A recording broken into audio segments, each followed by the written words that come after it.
Hi hello ಎಲ್ರಿಗೂ ನಮಸ್ಕಾರ. ಕರಾವಳಿ ಸ್ವಾದಕ್ಕೆ ಸ್ವಾಗತ. ಇವತ್ತಿನ ವಿಡಿಯೋದಲ್ಲಿ ಸೋರೆಕಾಯಿಂದ ಬಜ್ಜಿನ ಹೇಗೆ ಮಾಡೋದು ಅಂತ ತೋರಿಸ್ಕೊಡ್ತಾ ಇದ್ದೀನಿ. ಈ ರೀತಿ ಸೋರೆಕಾಯಿಂದ ಬಜ್ಜಿನ ಮಾಡಿ ನೋಡಿ, ತುಂಬಾ ಚೆನ್ನಾಗಿರುತ್ತೆ. ಬನ್ನಿ ಮಾಡುವ ವಿಧಾನ ನೋಡೋಣ.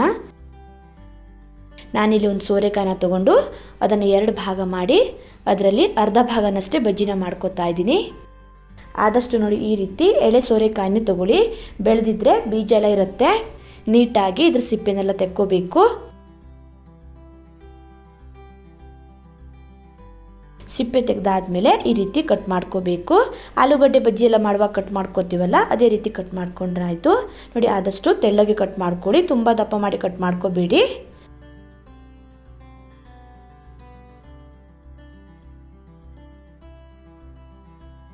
ನೋಡಿ ಎಲ್ಲವನ್ನು ಕಟ್ ಮಾಡಿ ಇಟ್ಕೊಂಡಿದ್ದೀನಿ. ನೋಡಿ ಈ ರೀತಿ ತೆಳ್ಳಗೆ ಕಟ್ ಮಾಡ್ಕೊಳ್ಳಿ, ದಪ್ಪ ಮಾಡಿ ಕಟ್ ಮಾಡ್ಕೋಬೇಡಿ. ಹೀಗೆ ತೆಳ್ಳಗೆ ಕಟ್ ಮಾಡ್ಕೊಳ್ಳೋದ್ರಿಂದ ತಿನ್ನಲಿಕ್ಕೆ ತುಂಬಾ ಚೆನ್ನಾಗಾಗತ್ತೆ.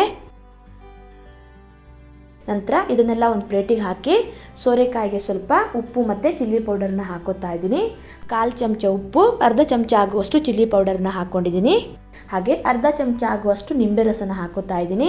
ನಿಂಬೆ ರಸದ ಬದಲು ಹುಣಸೆ ರಸನಾದರೂ ಹಾಕೋಬಹುದು. ಸೋರೆಕಾಯಿ ಸ್ವಲ್ಪ ಸಪ್ಪೆ ಇರೋದ್ರಿಂದ ಈ ರೀತಿ ಉಪ್ಪು ಖಾರ ಹುಳಿನೆಲ್ಲ ಹಚ್ಚಿ ಬಜ್ಜಿ ಮಾಡೋದ್ರಿಂದ ಬಜ್ಜಿ ತುಂಬಾ ಟೇಸ್ಟಿಯಾಗಿ ಬರುತ್ತೆ. ಖಂಡಿತ ಈ ರೀತಿ ಒಂದ್ಸಲ ಟ್ರೈ ಮಾಡಿ ನೋಡಿ, ತುಂಬಾ ಚೆನ್ನಾಗಾಗತ್ತೆ. ನೋಡಿ ಈ ರೀತಿ ಎಲ್ಲ ಸೋರೆಕಾಯಿಗೂ ಹಚ್ಕೊಳ್ಳಿ. ಉಪ್ಪು ಖಾರ ಹುಳಿ ಎಲ್ಲ ಚೆನ್ನಾಗಿ ಹಿಡೀಲಿ. ನೋಡಿ ಈ ರೀತಿ ಉಪ್ಪು ಹುಳಿ ಖಾರನೆಲ್ಲ ಹಚ್ಚಾದ್ಮೇಲೆ ಇದನ್ನು ಹಿಟ್ಟು ರೆಡಿ ಮಾಡ್ಕೊಳ್ಳೋ ತನಕ ಹಾಗೆ ಇಡ್ತಾ ಇದ್ದೀನಿ. ತುಂಬ ಹೊತ್ತು ಇದನ್ನು ಕಟ್ ಮಾಡಿ ಇಡಬಾರ್ದು, ಸೋರೆಕಾಯಿ ಬೇಗ ನೀರು ಬಿಡುತ್ತೆ. ಹಿಟ್ಟು ರೆಡಿ ಮಾಡ್ಕೊಳ್ಳೋ ತನಕ ಇದನ್ನು ಇಟ್ಟರೆ ಸಾಕು. ಬನ್ನಿ ಹಿಟ್ಟು ರೆಡಿ ಮಾಡ್ಕೊಳ್ಳೋಣ. ನಾನಿಲ್ಲಿ ಒಂದು ಮಿಕ್ಸಿಂಗ್ ಬೌಲ್ಗೆ 1 ಕಪ್ ಆಗುವಷ್ಟು ಕಡಲೆ ಹಿಟ್ಟನ್ನು ಹಾಕೋತಾ ಇದ್ದೀನಿ.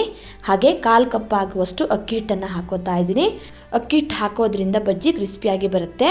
ಹಾಗೆ 1 ಚಮಚ ಆಗುವಷ್ಟು ಚಿಲ್ಲಿ ಪೌಡರ್, 1/4 ಚಮಚ ಅರಿಶಿನ ಪೌಡರ್, ಹಾಗೆ ಅರ್ಧ ಚಮಚ ಆಗುವಷ್ಟು ಓಂಕಾಳನ್ನು ಹಾಕೋತಾ ಇದ್ದೀನಿ. ಓಂಕಾಳು ಹಾಕೋದ್ರಿಂದ ಫ್ಲೇವರ್ ಚೆನ್ನಾಗಿ ಬರೋದಲ್ಲದೆ ಬೇಗ ಜೀರ್ಣ ಆಗಲಿಕ್ಕೂ ಹೆಲ್ಪ್ ಆಗುತ್ತೆ. ನಂತರ ಅರ್ಧ ಚಮಚ ಧನಿಯಾ ಪೌಡರ್, 1/4 ಚಮಚ ಆಗುವಷ್ಟು ಗರಂ ಮಸಾಲ ಪೌಡರ್ನ ಹಾಕೋತಾ ಇದ್ದೀನಿ. ಹಾಗೆ 1 ಚಮಚ ಆಗುವಷ್ಟು ಶುಂಠಿ ಬೆಳ್ಳುಳ್ಳಿ ಪೇಸ್ಟನ್ನು ಹಾಕೋತಾ ಇದ್ದೀನಿ. ನಂತರ ಚಿಕ್ಕದಾಗಿ ಕಟ್ ಮಾಡಿರೋ ಸ್ವಲ್ಪ ಕರಿಬೇವು ಮತ್ತು ಕೊತ್ತಂಬರಿ ಸೊಪ್ಪನ್ನು ಹಾಕೋತಾ ಇದ್ದೀನಿ. ಹಾಗೆ ಅರ್ಧ ಚಮಚ ಆಗುವಷ್ಟು ಉಪ್ಪು ಹಾಕೋತಾ ಇದ್ದೀನಿ. ಉಪ್ಪು ಮತ್ತು ಚಿಲ್ಲಿ ಪೌಡರ್ ಆಲ್ರೆಡಿ ಸೋರೆಕಾಯಿಗೆ ಹಾಕಿರೋದ್ರಿಂದ ನೋಡ್ಕೊಂಡು ಸೇರಿಸ್ಕೊಳ್ಳಿ. ಮೊದಲಿಗೆ ನೀರು ಹಾಕದೆ ಚೆನ್ನಾಗಿ ಈ ರೀತಿ ಒಂದ್ಸಲ ಮಿಕ್ಸ್ ಮಾಡ್ಕೊಳ್ಳಿ. ನೋಡಿ ಈ ರೀತಿ ಮಸಾಲೆನೆಲ್ಲ ಹಾಕಿ ಸೋರೆಕಾಯಿ ಬಜ್ಜಿ ಮಾಡಿ ನೋಡಿ, ತುಂಬಾ ರುಚಿಯಾಗಿ ಬರುತ್ತೆ. ನಂತರ ನೀರು ಹಾಕ್ಕೊಂಡು ಹಿಟ್ಟನ್ನು ಕಲಿಸ್ಕೋಬೇಕು.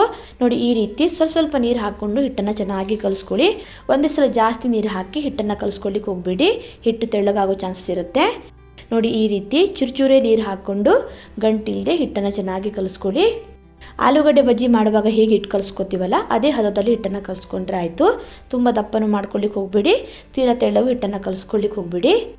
ನೋಡಿ ನಾನು ತೊಗೊಂಡಿರೋ 1 ಕಪ್ ನೀರಲ್ಲಿ ಇಷ್ಟು ನೀರು ಮಿಕ್ಕಿದೆ, ಇದನ್ನು ಹಾಕ್ತಾ ಇಲ್ಲ. 3/4 ಕಪ್ಗಿಂತ ಸ್ವಲ್ಪ ಜಾಸ್ತಿನೇ ನೀರು ಹಾಕ್ಕೊಂಡಿದ್ದೀನಿ. ನೋಡಿ ಹಿಟ್ಟು ಈ ಹದದಲ್ಲಿರಬೇಕು. ಹಿಟ್ಟು ತುಂಬ ದಪ್ಪ ಮಾಡಿಕೊಂಡ್ರೆ ಹಿಟ್ಟೆ ತಿಂದಂಗಾಗತ್ತೆ. ತೀರಾ ತೆಳ್ಳಗೆ ಮಾಡಿಕೊಂಡ್ರೆ ಸೋರೆಕಾಯಿಗೆ ಹಿಟ್ಟು ಅಂಟ್ಕೊಳ್ಳೋದೇ ಇಲ್ಲ. ಈ ಹದದಲ್ಲಿದ್ದರೆ ಪರ್ಫೆಕ್ಟಾಗಿ ಬರುತ್ತೆ. ಹಿಟ್ಟು ಕಲಿಸ್ಕೊಳ್ಳಿಕ್ಕೆ 2 3 ನಿಮಿಷ ತೊಗೊಂಡಿರ್ಬೋದು. ನೋಡಿ ಸೋರೆಕಾಯಿಗೆ ಉಪ್ಪು ಹುಳಿ ಖಾರ ಎಲ್ಲ ಚೆನ್ನಾಗಿ ಇಟ್ಕೊಂಡಿದೆ. ನಂತರ ಇವಾಗ ಒಂದೊಂದೇ ಸೋರೆಕಾಯಿನ ಹಿಟ್ಟಲ್ಲಿ ಮುಳುಗಿಸಿ ಎಣ್ಣೆಯಲ್ಲಿ ಫ್ರೈ ಮಾಡಿಕೊಂಡ್ರೆ ಆಯಿತು. ನಾನು ಆಲ್ರೆಡಿ ಎಣ್ಣೆನ ಕಾಯ್ಲಿಕ್ಕೆ ಇಟ್ಟಿದ್ದೆ. ಎಣ್ಣೆ ಮೀಡಿಯಮ್ ಆಗಿ ಕಾದಿದೆ. ಗ್ಯಾಸ್ನ ಮೀಡಿಯಮ್ ಫ್ಲೇಮಲ್ಲಿ ಇಟ್ಕೊಂಡು ಒಂದೊಂದೇ ಸೋರೆಕಾಯಿನ ಹಿಟ್ಟಲ್ಲಿ ಮುಳುಗಿಸಿ ಎಣ್ಣೆಯಲ್ಲಿ ಹಾಕೋತಾ ಇದ್ದೀನಿ. ಯಾವಾಗಲೂ ಆಲೂಗಡ್ಡೆ ಈರುಳ್ಳಿಯಿಂದ ಬಜ್ಜಿನ ಮಾಡ್ತೀವಿ, ಈ ರೀತಿ ಸೋರೆಕಾಯಿಂದ ಬಜ್ಜಿನ ಮಾಡಿ ನೋಡಿ, ತುಂಬಾ ಚೆನ್ನಾಗಿರುತ್ತೆ. ಇದನ್ನು ಇವಾಗ ಮಗ್ಚ್ ಹಾಕಿ ಎಲ್ಲ ಕಡೆ ಚೆನ್ನಾಗಿ ಫ್ರೈ ಮಾಡ್ಕೋಬೇಕು. ನಾನು ತೊಗೊಂಡಿರೋ ಎಣ್ಣೆ ಬಂಡಿಯಲ್ಲಿ 3 4 ಬಜ್ಜಿನ ಮಾಡ್ಕೋಬಹುದು. ಇನ್ನೂ ಜಾಸ್ತಿ ಹಾಕ್ಕೊಂಡ್ರೆ ಒಂದಕ್ಕೊಂದು ಅಂಟ್ಕೊಳ್ಳುತ್ತೆ. ಸೋರೆಕಾಯಿ ಬೇಗ ಬೇಯೋದ್ರಿಂದ ತುಂಬ ಹೊತ್ತು ಇದನ್ನು ಬೇಯಿಸ್ಕೋಬೇಕಂತಿಲ್ಲ, 2 3 ನಿಮಿಷ ಫ್ರೈ ಮಾಡಿಕೊಂಡ್ರೆ ಸಾಕು. ನೋಡಿ ಈ ರೀತಿ ಚೆನ್ನಾಗಿ ಎಲ್ಲ ಕಡೆ ಫ್ರೈ ಮಾಡ್ಕೊಳ್ಳಿ. ಬಜ್ಜಿ ಕ್ರಿಸ್ಪಿಯಾಗಿ ನೋಡಿ ಈ ರೀತಿ ಹೊಂಬಣ್ಣ ಬರೋ ತನಕ ಫ್ರೈ ಮಾಡಿಕೊಂಡ್ರೆ ಸಾಕು. ನೋಡಿ ಇದಾಗಿದೆ, ಎಣ್ಣೆಯಿಂದ ತೆಗಿತಾ ಇದ್ದೀನಿ. ನೋಡಿ ಬಜ್ಜಿ ಎಷ್ಟು ಚೆನ್ನಾಗಿ ಬಂದಿದೆ ಅಂತ. ನಾನಿಲ್ಲಿ ಸೋಡಾ ಏನೂ ಹಾಕಿಲ್ಲ, ಚೆನ್ನಾಗಿ ಉಬ್ಬಿ ಬಂದಿದೆ ಅಲ್ವಾ. ಸೋರೆಕಾಯಿ ಬಜ್ಜಿನ ಮಾಡಿದ ತಕ್ಷಣ ಬಿಸಿ ಬಿಸಿಯಾಗಿ ತಿನ್ನಬೇಕು. ಲೇಟ್ ಮಾಡಿ ತಿಂದರೆ ಸೋರೆಕಾಯಲ್ಲಿ ನೀರಿನ ಅಂಶ ಜಾಸ್ತಿ ಇರೋದ್ರಿಂದ ಬೇಗ ಮೆತ್ತಗಾಗಿಬಿಡುತ್ತೆ. ನೋಡಿ ತುಂಬಾ ರುಚಿಯಾದ ಸೋರೆಕಾಯಿ ಬಜ್ಜಿ ರೆಡಿಯಾಗಿದೆ. ನಿಮಗೇನಾದರೂ ಇವತ್ತಿನ ವಿಡಿಯೋ ಇಷ್ಟ ಆದರೆ ಪ್ಲೀಸ್ ಲೈಕ್ ಮಾಡಿ, ಕಮೆಂಟ್ ಮಾಡಿ, ನಿಮ್ಮ ಫ್ರೆಂಡ್ಸ್ಗೆ ಫ್ಯಾಮಿಲಿಗೆಲ್ಲ ಶೇರ್ ಮಾಡಿ. ಯಾರೆಲ್ಲ ಸಬ್ಸ್ಕ್ರೈಬ್ ಮಾಡದೆ ನೋಡ್ತಾ ಇದ್ದೀರಲ್ವ ಅವರು ಕೂಡ ಪ್ಲೀಸ್ ಸಬ್ಸ್ಕ್ರೈಬ್ ಮಾಡಿ.